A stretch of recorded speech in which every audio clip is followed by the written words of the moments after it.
자, 일단 오늘 박성재 법무장관 탄핵 심판 첫 정식 재판이 있었습니다. 헌재가 그래서 오늘 관련 기일을 진행하면서 윤석열 대통령 이제 탄핵 심판 최종 선고기일을 오늘 발표하지 않을까라는 온갖 추측이 무성했었는데 일단 이런 가운데 이제 정치권에서는 선고 승복 공방이 있었습니다. 현재 결과에 승복이 선택이 문제인 건가?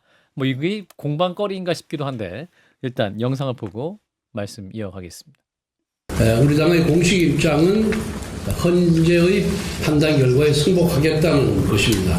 이재명 대표가 공개적으로 명확하게 헌재 결정에 대한 승복 메시지를 내지 않는 것은 결국 헌법재판소를 위한 겁박을 하는 것이 아닌가. 승복은 당연히 해야죠. 승복은 당연히 해야 되는 거고요. 예. 민주공화국의 헌법 질서에 따른 결정들을 그걸 승복 안 하면 어떡할 겁니까? 예. 자, 이제 민주당에서는 다 이미 입장을 말한 것이고 굳이 말할 필요가 당연한 거 아니냐. 이제 권성동 원내대표는 왜 안 하냐. 더 공식적으로 뭐 최고위나 이런 자리에서 말해라. 뭐 이런 취지인 것 같은데 일단 어떻게 해봐야 될까요? 자, 이긴 최고 외우고 계세요, 근데. 아니, 제가 여기 방송 들어오기 전에 네. 기사를 하나 봤는데 예. 이재명 대표가 박근혜 대통령 탄핵 전에 기사 한 줄이 났었을 때 뭐라고 했었냐면 탄핵 기각 시에 승복할 수 없어라고 했거든요.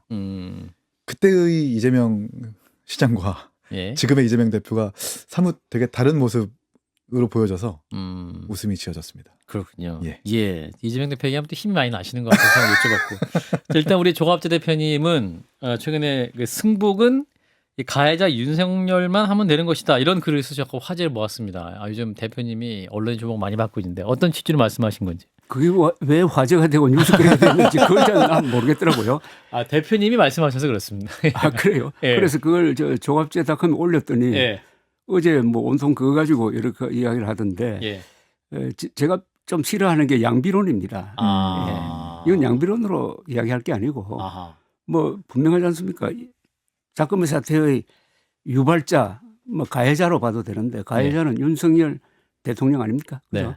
그러니까 윤석열 대통령의 행위에 대한 위법 여부의 지금 판단을 내리는데 거기에 승복해야 될 사람은 한 사람밖에 없어요. 윤석열 대통령입니다. 예. 그리고 국민의힘도 승복해야 된다는 이야기 할 필요 없어요. 그리고 민주당도 마찬가지입니다. 예. 왜냐 이게 탄핵 소추를 누가 했습니까? 국회가 한 거 아닙니까? 예. 민주당이 한 거 아니잖아요. 그렇네요. 그렇죠. 예. 그리고 그 탄핵 소추하는데 국민의힘 국회의원들 몇 명이 또 거기 가세를 했습니다. 예. 그러면 국회의 공동 의견으로 봐야죠. 공동 의견으로 보니까 저는 국민의힘이 뭐 승복하느니 마느니 가지고 싸우는 게 이게 완전히 초점을 벗어나는 것 같다는 생각이 들었어요. 그래서 승복하라는 말은 이 한 사람한테만 해야지 이걸 이재명 민주당 이렇게 넓혀버리면은 우선 윤석열 대통령 쪽에서 받는 압박이 없어지는 거예요. 이 양비론이라는 것은 그래서 예. 그 허무한 겁니다. 아하. 너도 잘못했고 당신도 잘못했으니까 적당히 하라는 이런 이야기 아닙니까? 예. 예. 그리고 예. 승복이라는 말은 이게 양심의 자유입니다. 그러니까 사실상 승복을 강요하면 안 돼요. 그게 이제 위헌 판결도 난 게 있습니다. 최근에 이 사죄 광고가 없어졌죠. 예. 사죄. 예, 사죄 광고 옛날에 뭐 장표권을 도용했습니다 해가지고 광고 나오는 게 왜냐하면 헌법재판소에서 사죄 광고는 양심의 자유를 위반한다 이래 됐거든요. 그래서 승복을 강요하면 안 돼요. 그러니까 윤석열 대통령이 승복할 거냐 말 거냐를 강요해서는 안 됩니다. 예.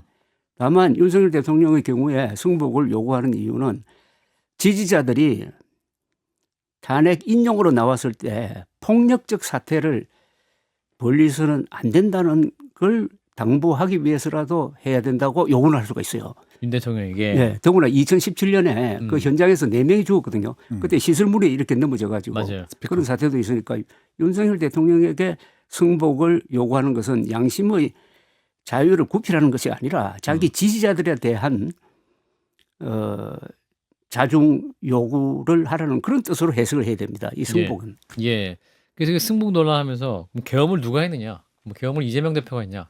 계엄의 주체가 누구냐? 뭐 이런 질문도 많이 하게 되는데 우리 이긴 최고는 어떻게 보십니까? 이 승복 논란에 대해서. 이 승복이라는 게 사실 무형의 가치인데 이걸 강요하는 것도 사실 좀 이상해 보이긴 하지만 이걸 굳이 안 하겠다고 고집하는 것도 좀 이상해 보이긴 하거든요.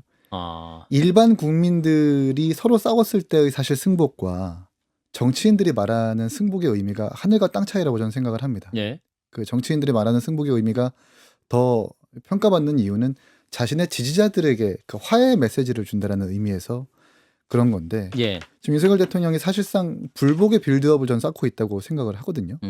이렇게 되면 안 된다라는 생각이 좀 심각하게 들고 2016년 박근혜 대통령 탄핵 때도 정세균 총리와 야4당 원내대표가 서로 모여서 승복 기자회견을 하기도 하고 그랬지 않습니까? 예. 그때 국민의힘 집권 여당은 뭐라고 했었냐면 원내대표인 정우택 대표가 절대 승복하겠다라고 얘기할 정도로 아주 강하게 얘기를 했었어요.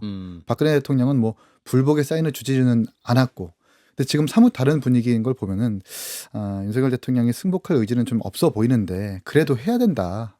어떤 국민들의 어떤 분열을 화합하기 위한 방법으로 해야 된다고 생각을 합니다. 자, 이런 가운데 윤 대통령 측에서는 이제 선고가 나올 때까지 메시지를 내지 않을 방침이다라는 것이고 내란 수사 대응에 집중을 하면서 독서와 관저 내부를 산책하고 있다. 특히 독서를 할 때 성경책을 이제 구치소에서 읽던 성경책을 다시 열심히 읽고 있다. 뭐 이런 얘기도 많이 나오고 있습니다.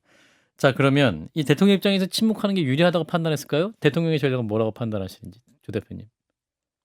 저는 지금 상황이 불리하게 돌아간다고 판단한 거 아닌가요? 아, 조용할수록. 네, 저는 무슨 광장에서 열기가 요사이는 뒤늦게 불붙은 이 탄핵 찬성파들이 더 열심히 하는 것 같더라고요. 광장에서. 예, 광장에서. 그동안 광장에서 밀렸잖아요. 그죠? 그렇죠. 동원된 수도 예. 줄었는데 지난 주말부터. 음흠. 그리고 뭐 여론의 탄핵 찬성 여론은 항상 60, 탄핵 반대는 40, 6대 4 구도가 고착돼 있지 않습니까? 예. 그리고 뭐 법원이 판단할 법리, 법리에서 뭐 새로운 게 없잖아요. 그 법리를 바꿔야 될.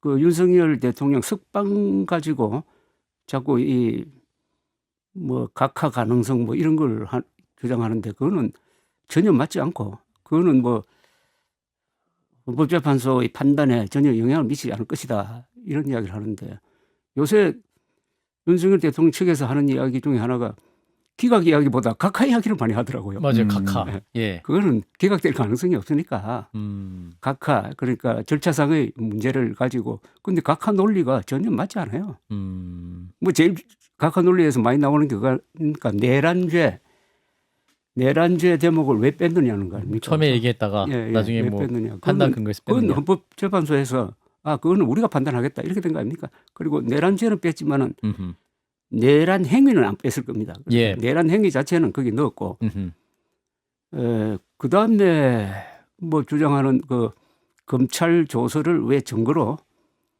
했느냐 예. 하는 것은 헌법재판소에서 그 증거가 된다고 판단한 거예요. 그리고 헌법재판소가 쭉 진행하면서 그런 문제가 있을 때는 헌법재판관들끼리 회의를 해가지고 이걸 받아들일 거냐 안 받아들일 거냐를 결정해서 한 거 아닙니까? 예. 그러니까 누가 그 뭐 헌법재판소장이 독단적으로 한 것도 아니라고. 증거 채택도 양측 의견을 다 듣고 그러니까 다 했죠.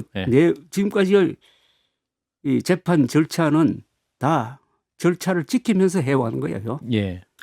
그런데 이제 와가지고 그 절차가 다 잘못됐다 해가지고 뒤집어 버리면은 지금까지 재판한 거 다 무효가 되고 그건 헌법재판소가 우리가 재판 잘못했다는 것을 자백하는 건데 그런 일이 있을 수가 있느냐 이거죠. 예. 그러니까 각하는 불리하다는 증거 아니냐 하는 생각이 듭니다. 각하론이 자꾸 계속 나오는 문제 자체 나오는 것 자체가 사실 말씀하신 내란죄 부분은 이미선 재판관이 분명히 얘기를 했죠. 내란죄 부분은 법적 판단은 우리가 분명히 할 것이다라고 그렇죠. 언급을 초기에 했기 때문에 그 부분 논란거리가 안 될 수 있을 것 같고.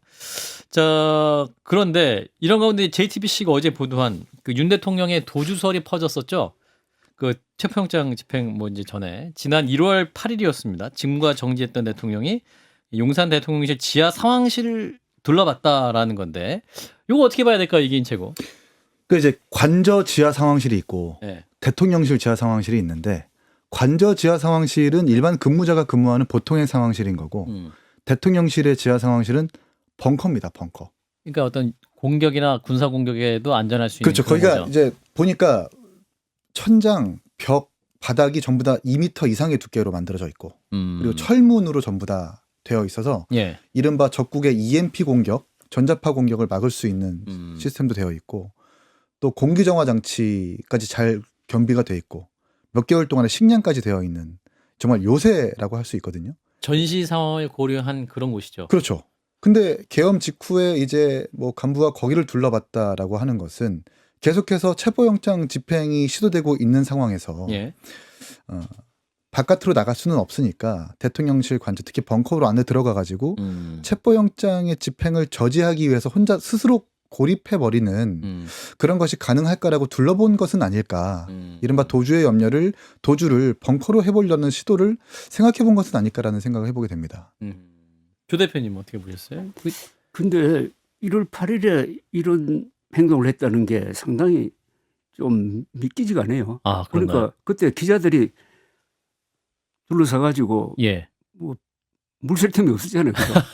밖에서 예. 카메라가 이제 다 해서 지금 그런데 허를 찔린 건데 그 출동했던 기자들 좀 창피하게 생겼는데 그런가요? 뒤늦게 예. 이제 특종을 했는데 예. 만약 그때 이 사실이 밝혀졌으면은 음. 어떻게 됐을까요? 1월 9일에 이 사실이 밝혀졌으면은 그리고 거기까지 이동하려면은 뭐 차량도 좀 필요했을 거고 그런데 이게 적당한 행동이냐 하는 것은 좀 쟁점이 있어요, 그죠? 예. 그 직무정지가 된 사람 아닙니까? 그렇죠. 대통령 권한 바뀌잖아요. 사실은 그 시설을 이용하는 것 자체가 그러니까 이제 뭐 산책 같은 거 할 수 있는데 그렇죠. 근데 그 국가 중요 시설인데. 예. 1월 8일이 딱 오랜만에 대통령이 멀리서 찍은 카메라로 보였었던 그날이잖아요. 그날입니까? 예. 그잖아요. 계속 안 보이다가 예. 예. 경호원들이 둘러싸여 가지고 그 언덕을 내려오면서 예. 여기저기 가리키며 뭔가 시설을 점검하는 듯한 그 낮에 영상이 공개됐던 때인데 그날 저녁이나 오후에 만약 대통령실 지하 상황실 벙커를 둘러봤다면 관저의 시설을 대비하고 오후에 체포영장 집행을 막을 수가 없을 때 도주를 할 수 있는 어떤 공간을 만들어 놓는다는 그런 구성을 만들어 놓는 데는 그 정도의 합리적 추론은 가능하겠다라는 생각이 들긴 합니다. 그러니까 이제 그 당시에 뭐 다양하게 이제 어떤 그 국방부 장관이나 뭐 합참 그쪽이 다 지하 벙커 연결돼 있기 때문에 뭐 여러 가지로 뭐 도주할 수 있는 방법이 있지 않겠냐, 몸을 숨길 수 있는 시나리오가 많이 나오긴 했는데 당시에 또 이런 지하 상황실 둘러봤다 이 자체가 또 하나의 의혹을 낳는 것이고, 저 이래서 이제 또 이제 대통령 당시 경호처의 판단과 행동에 대해서 어떻게 봐야 될 것이냐, 그리고 현재 영장이 또 신청이 됐는데 네 번째죠. 계속 기각되고 있단 말이죠. 그래서 어떤 그 대통령실의 비화폰 또 서버 이 부분이 다 수사가 돼야 되는데 여전히 지금 안 되고 있는 상황인데 요거는 어떻게 보고 계십니까, 조 대표님부터? 근데 왜 여러 번 신청을 하고 예. 그다음에 고등법원 그 뭡니까 수사심의위원회가 거기서 영장심의위원회 영장을 청구하는 게 옳다고 했는데 물론 이번에 이제 그 후에 네 번째 청구를 신청하는 했습니다. 거니까 예. 이번에는 결과가 달라질지 모르겠는데 그 이유를 잘 모르겠어요. 예. 다만 이런 고려는 했을지 모르겠습니다. 윤석열 대통령도 구속되어 있고 또 경호처 이 사람 차장을 또 구속하는 것은 인간적으로 좀 너무 몰아붙이는 것 아니냐 하는 고려가 있었다면 난 그건 좀 이해를 하겠습니다. 예. 그게 아니라면은 결국 체포영장을 거부한 거 아닙니까? 그죠? 그렇죠. 지금 쟁점이 되고 있는 게 예. 체포영장을 거부할 때 이 김 차장이 독단으로 하지는 않았을 거고 그렇죠. 누구 명령을 받았을 텐데 그게 예. 윤석열 대통령일 수밖에 없잖아요. 가능성이 가장 높죠. 예. 예. 그럼 특수공무집행 방해의 공범이 되는 건데 예. 그걸 좀 부담스럽게 생각한 것 아니냐 하는 그런 생각이 들고 아까 그 뭐 비화폰 예. 서버나 뭐 그 통화 내역 서버 불출 내역. 문제도 뭐 포함될 것 같은데 하여튼 음. 석연치는 않아요. 예. 뭐 그래서 이제 이렇다 검찰의 보니까 행동이. 이러한 데이터가 넘겨지면 뭐 검찰에도 뭔가 곤란해질 게 있어서 이러는 것이냐 이런 의혹까지 나오는데 이긴 최고는 어떻게 보세요? 거기까지는 예측하기 좀 어렵고 네. 아니, 서울고검 영장심의위원회 9명의 외부위원 중에 6명이 영장 청구가 적법하다고 이미 결론을 내렸고 예. 그리고 많은 분들이 지금 잘못 알고 계시는 거는 법원에서 영장이 기각된 줄 아시는데 그게 아니라 특수본에서 검찰한테 영장을 청구해달라고 요청을 하면 물론 검찰에서 검토해가지고 다시 법원으로 넘겨야 되는 건데 그걸 하는 거죠. 그 후차적인 과정 자체가 안 됐다는 건 아닙니까? 그렇죠. 검찰이 안 했다는 거 아니에요? 예. 재범 우려의 가능성이 없다. 증거인멸의 우려도 없다. 보안 수사가 필요하다라는 건데 아니 대통령이 다시 구속 취소돼가지고 관저로 들어왔고 체포영장 집행 저지 본인의 부하 자신의 말을 안 들은 사람을 징계하기도 했는데 그러면 한 방에 형사상의 혐의를 받는 사람들을 한데 모아놓고 이런 사람들은 말을 맞출 가능성이 없다라고 판단하는 거랑 다름이 없거든요. 예. 이걸 우리가 어떻게 받아들여야 할 것인가, 검찰이 도대체 무슨 생각을 하고 있는가, 이러니까 팔이 안으로 굽는다라는 논란이 불가피하게 나오는 것이라고 생각할 수 있는 거죠. 근데 요거는 작은 것 같지만 아주 중대한 의미가 있을 수가 있는데 윤석열 대통령 측은 지금 석방되고 나서는 우리가 불법 구금되었다는 주장을 계속하고 있어요. 그렇습니다. 불법 구속되었다. 예. 그런데 체포영장을 거부한 행위는 이건 변명의 여지가 없는 공무집행방해거든요. 예. 체포영장에 대해서 불복할 방법이 없잖아요. 그죠? 예. 그건 나중에 체포되고 나서 체포적부심을 신청하는 것으로 그 문제를 해결되는데 이것은 윤석열 대통령의 어떤 우리 대한민국 사법체계에 대한 도전의 시작이었거든요. 여기서부터 아주 지리한 그 경호처 그렇죠. 관저 공방전이 벌어진 것 아닙니까? 경찰도 뭐 그렇죠. 몇만 명을 동원하고 그걸 예. 김 차장의 증언을 통해서 윤석열 대통령이 지시했다라는 확실한 증거가 나오면은 이것은 저는 윤석열 대통령에 대한 구속영장 다른 구속영장 신청의 이유도 된다고 봅니다. 예. 요 만약에 하나만 이제 뭐 본다면. 어떤 탄핵 인용이 되게 되면 또 다른 그렇죠. 형사처벌의 어떤 죄목이 될 수도 있는 그렇죠. 그런 상황이 될 수도 근데 있겠네요. 누가 봐도 영장이 나와야 되는 건데 그렇지. 안 나오는 건 지금까지 비화폰에 대해서 압수수색이 전혀 이루어지지 않았거든요. 그렇죠. 그런데 이제 검찰 진술조서에서는 비화폰을 통해서 누구한테 전화를 받았다라는 진술만 있습니다. 그러면 당연히 비화폰과 서버를 압수수색해야 되는데 안 했다라는 거는 특히 검찰이 안 했다라는 거는 그 통화 내역 중에 검찰도 같이 있는 건 아니냐. 뭐 방첩사 내지는 과학사소본부 검찰과 통화했다라는 지금 의혹까지 제기된 마당에 그렇죠. 그 개헌 국면에서 검찰에 이렇다 할 간부 내지는 누군가 이 통화 내역이 있다면 그건 검찰이 상당히 좀 민감하게 받아들일 수 있는 여지가 있다. 그래서 그 결과 검찰이 압수수색 영장 혹은 체포영장을 청구 안 할 요인으로 작용할 수도 있겠다라는 생각이 듭니다. 예, 자 이렇게 김성훈 경호차장에 대한 영장 네 번째 영장 청구인데요. 또 어떻게 진행될지 이건 또 한번 같이 지켜보시고